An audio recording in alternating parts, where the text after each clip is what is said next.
If you are a professional caregiver, you know that trust is everything.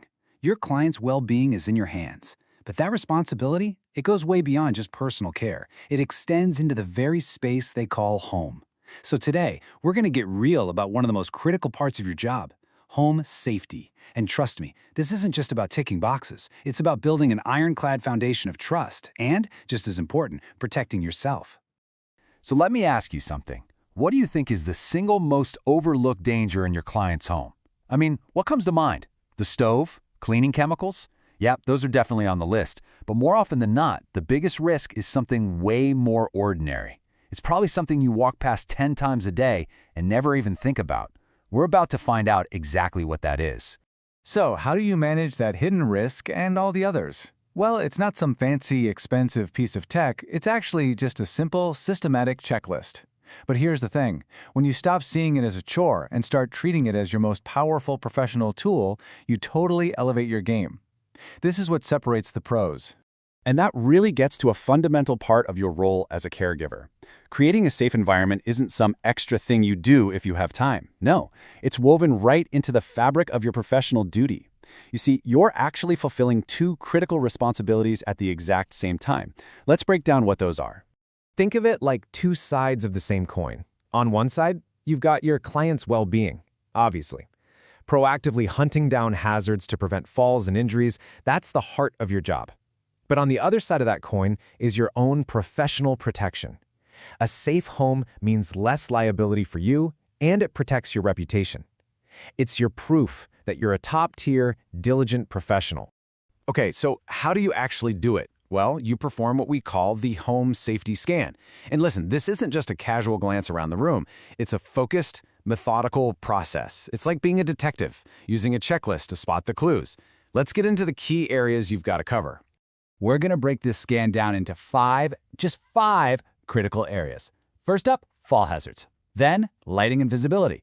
After that, we hit bathroom safety. Number 4 is fire safety. And last but not least, medication storage. Seriously, if you can master these 5 points, you're going to catch the huge majority of risks in any home.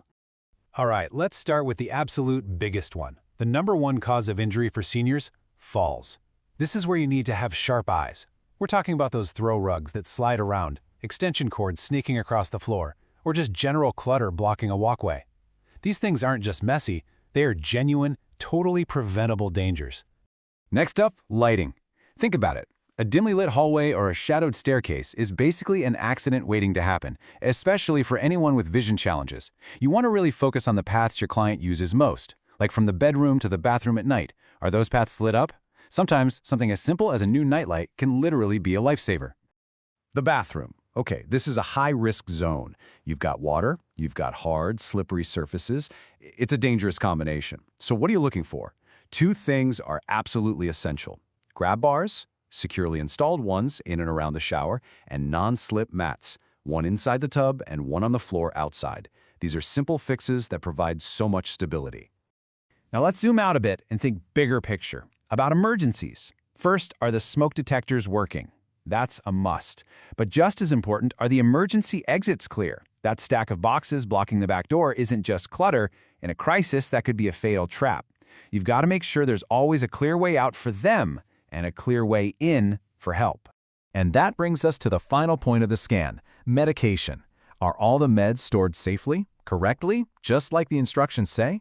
A quick check here prevents mix-ups, keeps them away from grandkids or pets, and makes sure the client is getting the right dose every time.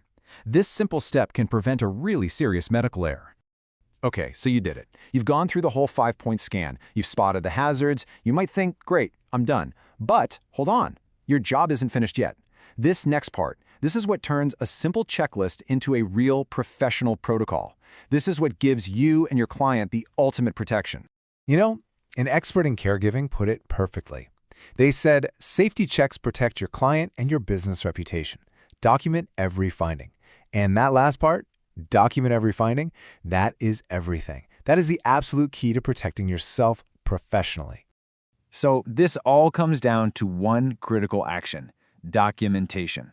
This part is completely non-negotiable. Did you notice that loose rug and tape it down? Write it down.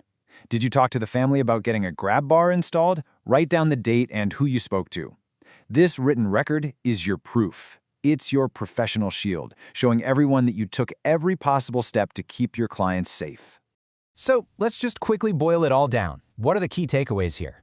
Number 1, your job is bigger than just personal care. You are responsible for ensuring a safe environment. Number 2, that systematic 5-point scan is your best friend for spotting the biggest risks. And number 3, documenting everything you find and do is absolutely 100% non-negotiable. It protects your client and it protects your career. So I'm going to leave you with a challenge. The very next time you walk into your client's home, I want you to put this into practice right away. So based on everything we just talked about, what's the first hazard you're going to look for?